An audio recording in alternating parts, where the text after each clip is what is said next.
Bonjour à toutes et à tous. Je m'appelle Richard Ndaishimie. Je vais vous partager une présentation sur la plateforme Moodle. Je parlais un tout petit peu de quoi il s'agit. Moodle, à quoi ressemble-t-il? Pour quelle approche pédagogique?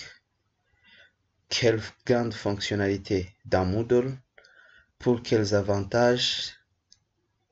Pour quelles limites? Quelles sont les limites de Moodle?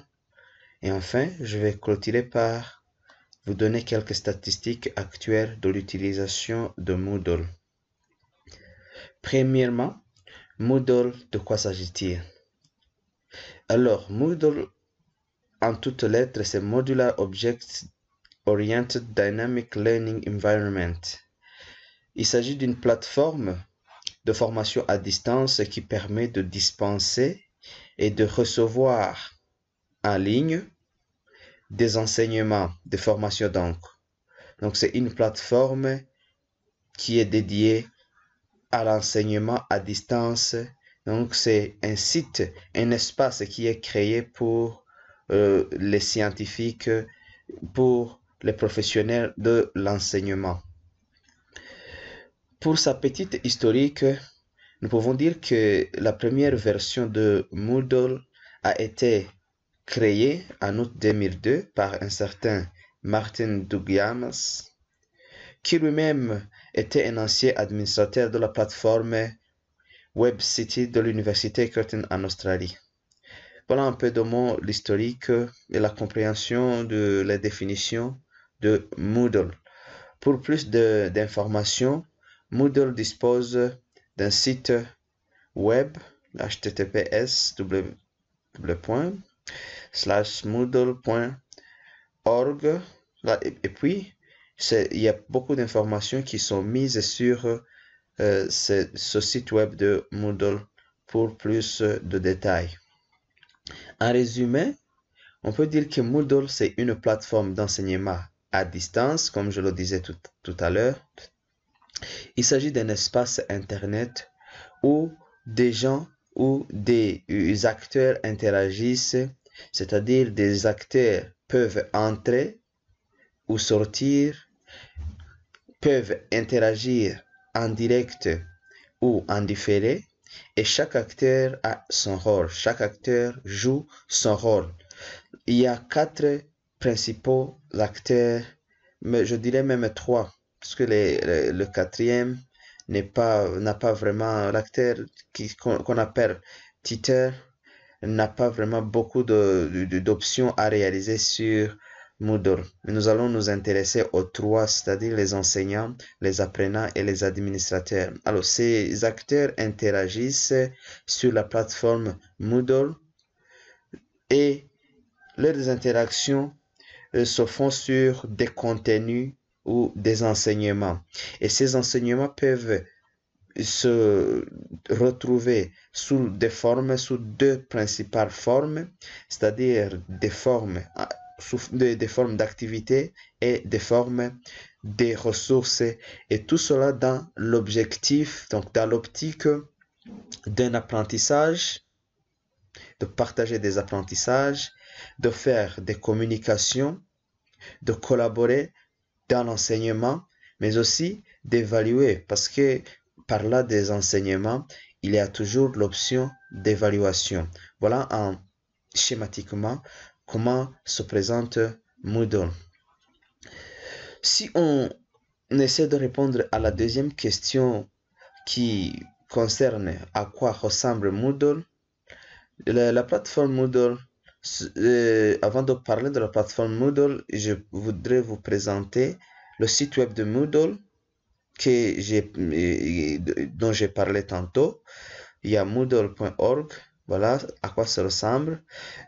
Par exemple, vous pouvez voir que ici, moi j'ai déjà créé mon compte sur Moodle, et l'autre information sur ce site de Moodle, c'est que vous pouvez avoir à cet endroit des documents, donc une documentation complète de Moodle ainsi que d'autres éléments sur cette plateforme. C'est vraiment une plateforme où il y a des outils, il y a des informations plus ou moins détaillé sur le fonctionnement de Moodle. Pour répondre à la question de à quoi ressemble Moodle, voilà, Moodle a plusieurs versions.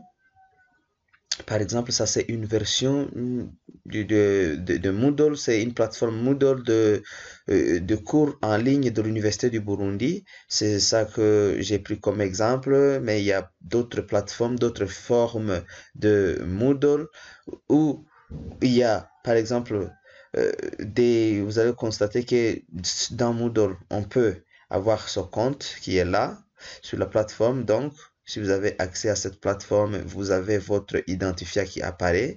Il y a aussi ce que je pourrais appeler des blocs.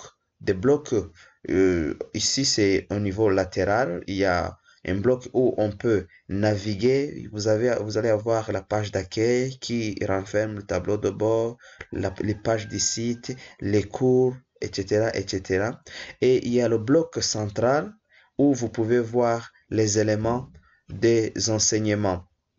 Et il y a aussi à ce niveau, au niveau du bloc latéral, il y a l'onglet administration où on peut faire des modifications sur la plateforme, des modifications dans le cours. Voilà, ça c'est la comment se présente ou à quoi ressemble Moodle. Et il y a beaucoup d'éléments qu'il faut pour des interactions entre les acteurs dans Moodle. Il est important de signaler que dans Moodle, on peut gérer les cours, donc on peut gérer les enseignements. Ça, c'est une autre image, une autre capture d'écran de Moodle. Vous allez voir que aussi il y a le bloc latéral, il y a le bloc central où il y a le cours. Ici, il y a différentes fonctionnalités. Il y a aussi un autre bloc latéral droit où il y a d'autres éléments d'information sur Moodle. Ça aussi, c'est une autre plateforme de Moodle, ma propre plateforme Moodle. Vous allez voir qu'ici, il y a aussi le bloc de fonctionnalités. Et puis, vous pouvez voir que ici, en bas, il y a les cours. Ça, c'est des images par rapport à ce que je présente. C'est le look de ma plateforme. Vous pouvez voir qu'il y a des identifiants, etc., etc. Ça, c'est à quoi ressemble Moodle. Alors, Moodle, donc en résumé, à quoi ressemble Moodle? C'est une page web qui est constituée de 3 blocs. Je vous ai montré le bloc central où on peut déposer des documents, on peut déposer des ressources et des activités. Tandis que il y a à 2 blocs latéraux, vous allez m'excuser, il y a un S ici, 2 blocs latéraux où on peut avoir différentes fonctionnalités telles que les outils, les liens pour le suivi des cours, etc., etc. Ça, c'est la manière de se présenter les différents blocs. Ça, c'est les blocs latéraux. Ça, c'est donc l'autre bloc latéral. Ça, c'est latéral gauche, latéral droit. Ici, c'est les éléments de contenu. Vous pouvez voir qu'ici, il y a des ressources qui sont mises là-bas et on peut y ajouter aussi des activités quand on est dans le mode édition. Donc, il y a les blocs fonctionnels et d'un côté et de l'autre, il y a le bloc de contenu de cours. Il y a, par exemple, aussi le bloc latéraux. Ça, c'est sous les différentes versions de Moodle et on peut voir que Moodle est fait de blocs. Voilà à quoi ressemble Moodle. Troisièmement, on se pose la question de savoir quelle est l'approche pédagogique qui est privilégiée par Moodle. La plateforme Moodle privilégie une approche socio-constructiviste. Ça veut dire que les concepteurs de Moodle ont voulu mettre l'accent sur le rôle des interactions entre les différents acteurs qui interagissent, qui interviennent sur cette plateforme dans la construction des savoirs, dans la dispensation des enseignements, etc. Donc, c'est une approche qui met l'accent sur les différents rôles, excusez-moi, et sur les différentes interactions entre les acteurs. Vous souviendrez que les acteurs principaux de Moodle sont les enseignants, les apprenants, ainsi que les administrateurs. On verra dans d'autres vidéos quels sont les différents rôles que jouent ces acteurs sur la plateforme Moodle.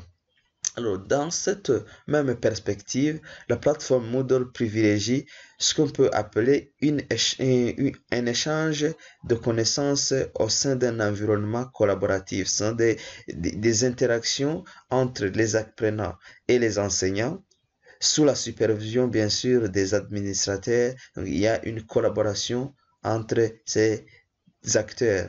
Mais aussi, la plateforme Moodle privilégie un apprentissage par la pratique. C'est un apprentissage interactif où des apprenants peuvent agir sur la plateforme, peuvent intervenir sur la plateforme en lisant des ressources comme des livres, en faisant des activités, en faisant des travaux, comme la participation à des forums de discussion, comme aussi la participation à des tests hebdomadaires.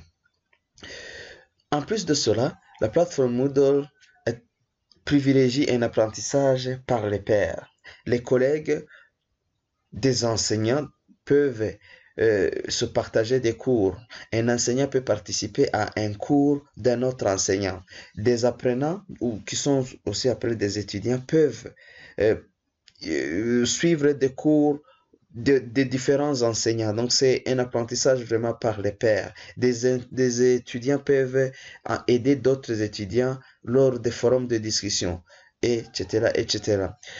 Ensuite, la plateforme Moodle privilégie une expression adaptée au niveau des apprenants. Ça va faire, leurs interventions vont vraiment dans le sens de ce qu'ils ont comme connaissance, et puis les apprenants ont la possibilité de développer, de se situer par rapport à leur niveau. Enfin, la plateforme Moodle privilégie une adaptation des apprentissages aux besoins des apprenants.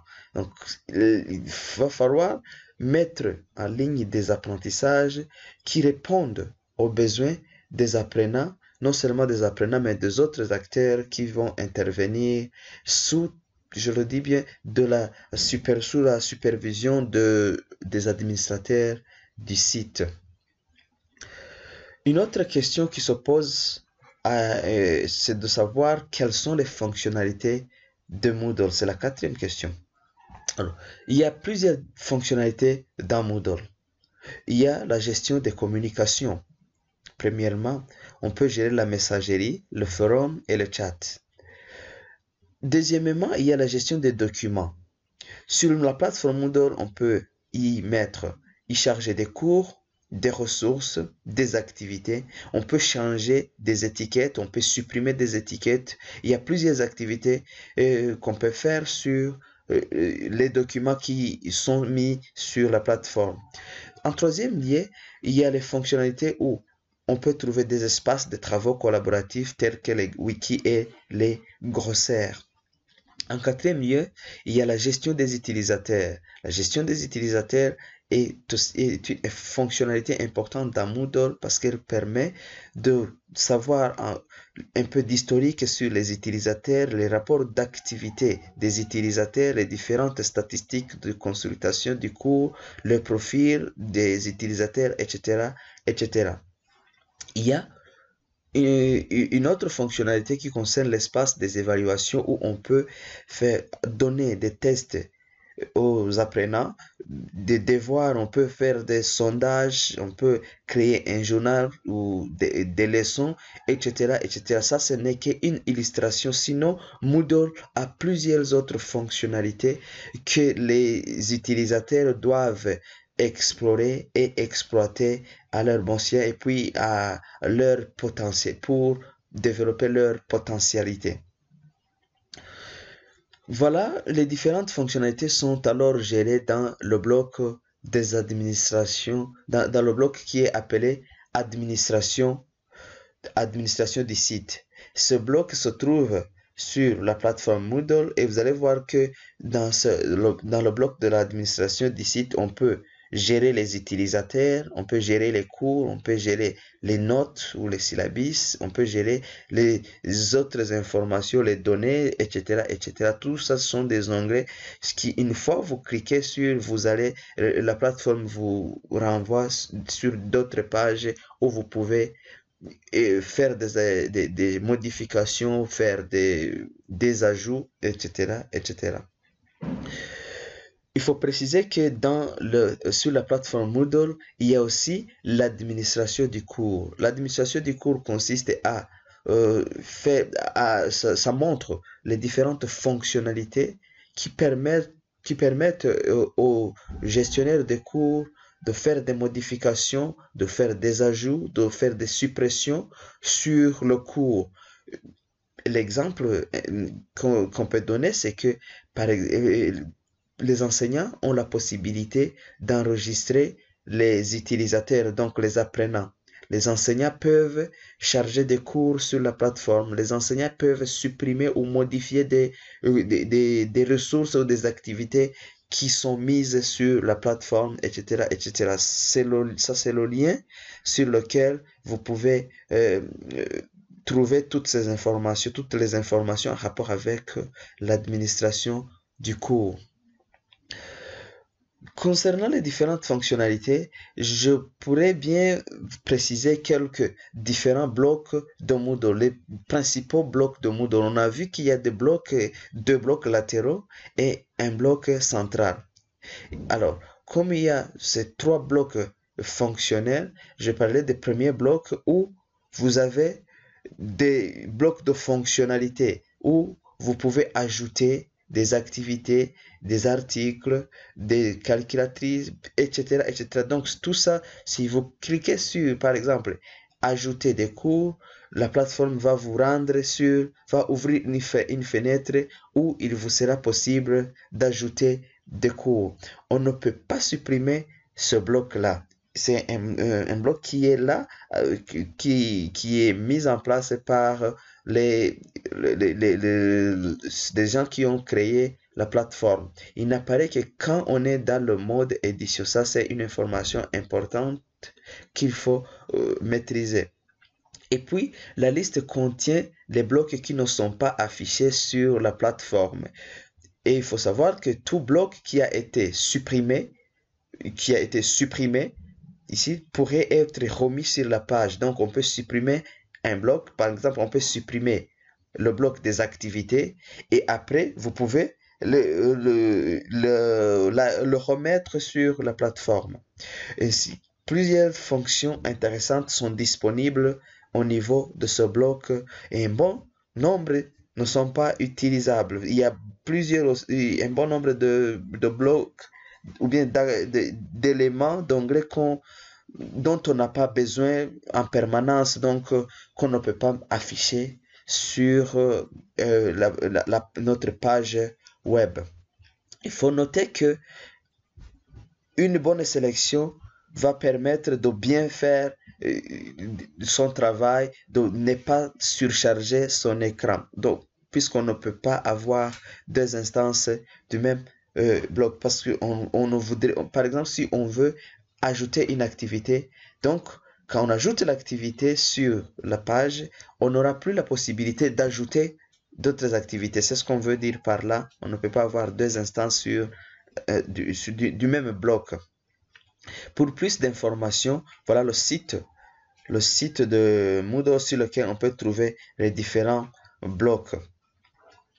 Parlons du bloc des activités. Les activités se présentent sous cette forme. L'exemple des activités qui se font sur Moodle, c'est par exemple des forums, des discussions, des ressources, ainsi que des tests. C'est des activités que vous pouvez voir sur le site présent.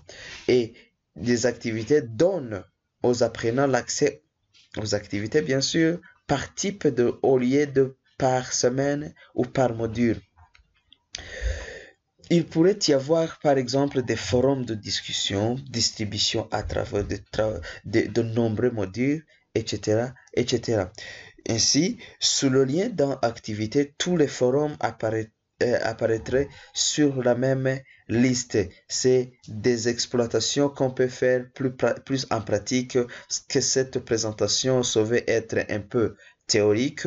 Nous aurons à présenter de manière pratique comment tout cela se présente. Il y a le troisième type d'élément que je voudrais vous partager, c'est l'élément en rapport avec l'administration. L'administration, c'est vraiment celui qui gère, c'est le grand gestionnaire. Souvent, on parle même de gestionnaire.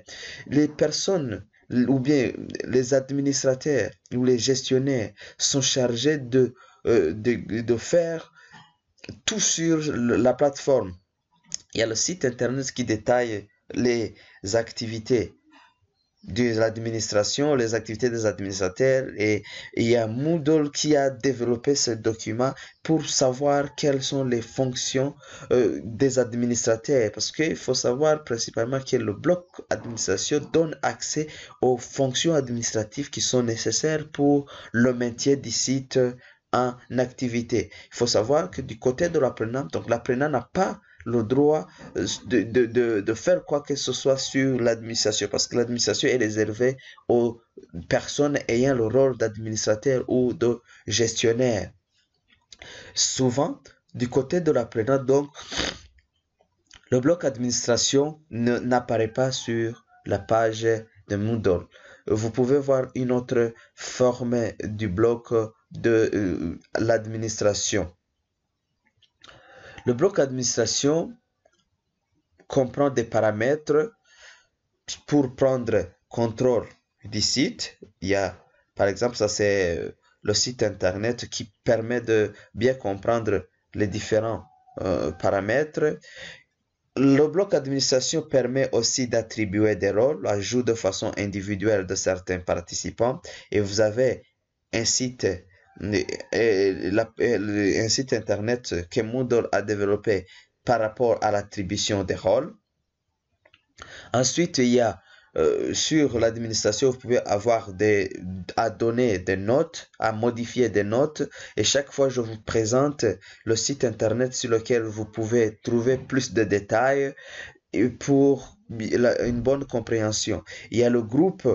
Il y a des éléments qui sont appelés groupes qui peuvent être trouvés sur la plateforme où vous pouvez diviser les étudiants en groupes. Et pour plus de détails, vous avez le site de Moodle. Il y a même quelqu'un qui a développé un tutoriel sur la formation des groupes sur Moodle. Et il y a aussi des éléments de sauvegarde, de restauration. Et vraiment, Moodle a fait que la communauté scientifique ne se perd pas, ne se perde pas, parce que il a développé des informations, il a développé des pages pour donner plus de détails par rapport aux différentes fonctionnalités de Moodle. Et il y a bien d'autres fonctionnalités qui existent dans Moodle qui sont accessible, et il va falloir que les utilisateurs s'informent de leur utilisation, quitte à les exploiter convenablement, etc., etc. Voilà le site internet où vous pouvez voir, ça c'est vraiment important, où Moodle a mis en place les différentes explications des fonctionnalités dans Moodle. Une cinquième question est de savoir quels sont les avantages de Moodle. Alors, Moodle a plusieurs avantages. Du côté de l'administration, il y a possibilité de gérer les inscriptions des apprenants et de créer une base de données. Il y a aussi possibilité de créer différents profils pour les utilisateurs. Il y a possibilité pour le tuteur de suivre des activités des apprenants grâce à la fonctionnalité rapport. Il y a différentes fonctionnalités qui sont là, qui permettent à l'administrateur de bien gérer donc la plateforme. Il y a du côté de l'enseignant plusieurs avantages. Disons par exemple la possibilité de déposer un cours, la possibilité d'évaluer les apprenants et d'interagir avec eux, des possibilités d'organiser des travaux de groupe, des forums de discussion, la possibilité de donner de déléguer des pouvoirs d'enseigner aux autres collègues, etc., etc. Et du côté de l'apprenant, Moodle est avantagé en ce sens qu'il y a des possibilités de créer un compte de messagerie, d'effectuer des travaux de groupe, d'accéder à d'autres ressources pédagogiques, de produire des glossaires, etc., etc. Ce sont des avantages pour l'apprenant et plus particulièrement, il y a cette possibilité d'organiser des activités grâce à des fonctionnalités d'agenda où l'apprenant peut gérer son agenda lui-même. Il y a d'autres avantages techniques. Par exemple, la plateforme Moodle peut fonctionner avec différents systèmes d'exploitation. Unix, Linux, FreeBSD, Windows, etc., etc. Cette plateforme peut fonctionner avec différents navigateurs. Voilà, les différents navigateurs, par exemple Mozilla, Opera, Chrome, etc., etc. La plateforme Moodle peut aussi publier différents types de documents, des vidéos, des audios, des textes, des documents, etc., etc. Et cette plateforme est personnalisable et adaptable à des besoins spécifiques et surtout, c'est une plateforme qui est disponible en plus de 70 et 76 langues. Ce sont là les principaux avantages de l'utilisation ou bien de la plateforme Moodle. En dernier, oui, voilà, quelles sont les limites? Non, ça c'est en sixième lieu, c'est la sixième question. Quelles sont les limites de Moodle? Alors, il y a pas beaucoup, il n'y a pas vraiment beaucoup de limites, mais je dirais que la principale limite de Moodle, c'est que cette plateforme ne comporte pas de mode de visioconférence, mais il y a des possibilités d'intégrer Zoom dans Moodle. Zoom est intégré en tant que une ressource, une activité ou une ressource, elle peut servir d'activité ou de ressource et on doit rajouter pour avoir. Je pense que dans des versions futures, Moodle va travailler sur ça pour intégrer des modes de vision conférence. Et en dernier lieu, une septième question, quelles sont les statistiques relatives à l'emploi de Moodle? Pour le moment, Moodle est une plateforme qui est utilisée dans plus de 200 pays et le nombre d'enseignants qui utilisent Moodle dépasse actuellement 1 million. Il faut savoir que Moodle, la plateforme Moodle est utilisée par les apprenants et ces apprenants sont estimés à une soixantaine de millions actuellement. Pour l'actualisation de ces différentes statistiques, il y a le site de la plateforme Moodle où vous pouvez voir à quoi ressemble Moodle, quelles sont les informations sur Moodle et surtout, il y a ce site internet qui montre les statistiques de Moodle. Par exemple, il y a autour de ce chiffre de site, il y a plus de voilà, des informations par rapport au cours, des informations par rapport aux utilisateurs, des informations par rapport aux personnes inscrites. Voilà, toutes ces statistiques sont sur le site de Moodle. Et en guise de complément, il faut savoir que Moodle a développé des manuels d'utilisation qui sont disponibles en français, surtout en anglais et bien d'autres langues. Et ces manuels d'utilisation sont disponibles sur ce site. Enfin, Moodle a développé a été utilisé puisque cette plateforme est utilisée par des milliers d'utilisateurs, des milliers d'enseignants, des milliers d'apprenants. Alors, il y a eu un développement de plusieurs tutoriels sur YouTube. Il y a plusieurs milliers de vidéos, plusieurs milliers de tutoriels qui montrent comment fonctionne Moodle, comment Moodle est utilisé. Je pense que cette présentation vous a été utile. Je peux me résumer en disant que Moodle, en 5 concepts, c'est que chaque cours est un site web et que chaque professeur contrôle l'accès de son site, l'accès à son cours et sur ces différentes activités, ces différentes ressources qui sont mises sur la plateforme pour le partage avec les apprenants ou d'autres collègues. En troisième lieu, chaque enseignant est un webmaster.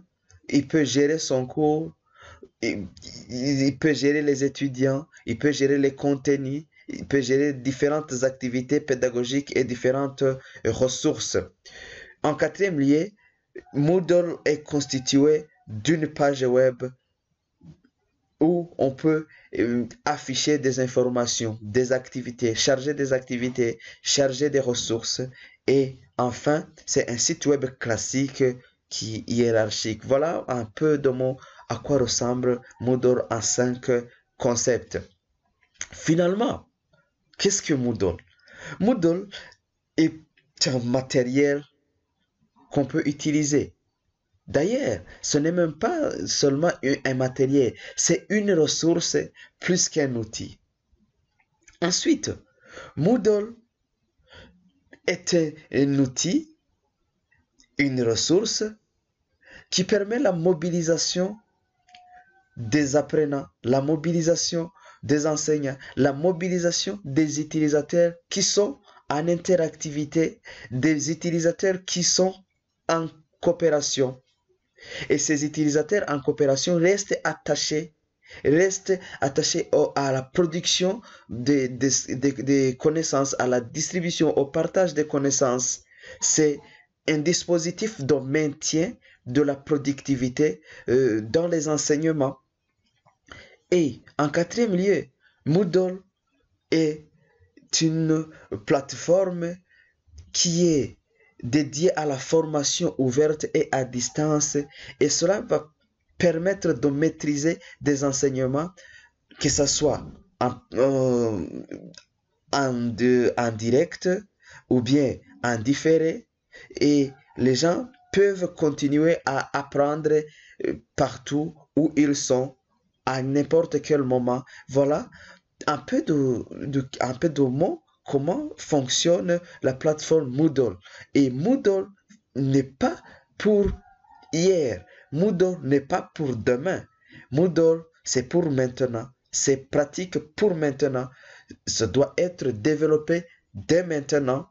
Et surtout, il faut savoir que Moodle est plus théorique, plus pratique, excusez-moi, que c'est plus pratique que théorique. Donc, si vous avez cette vidéo qui est plus théorique, c'est bien de pouvoir visionner de futures vidéos sur cette fois-ci la pratique. Je vous ai donné cette présentation pour vous expliquer à quoi consiste la plateforme Moodle, et maintenant il faut être pratique dans Moodle. Et si vous avez des commentaires, des suggestions, des avis sur l'utilisation de cette plateforme, c'est Richard Ndaïchimier qui vous présentait ça. Voici l'adresse email et je vous remercie pour votre attention.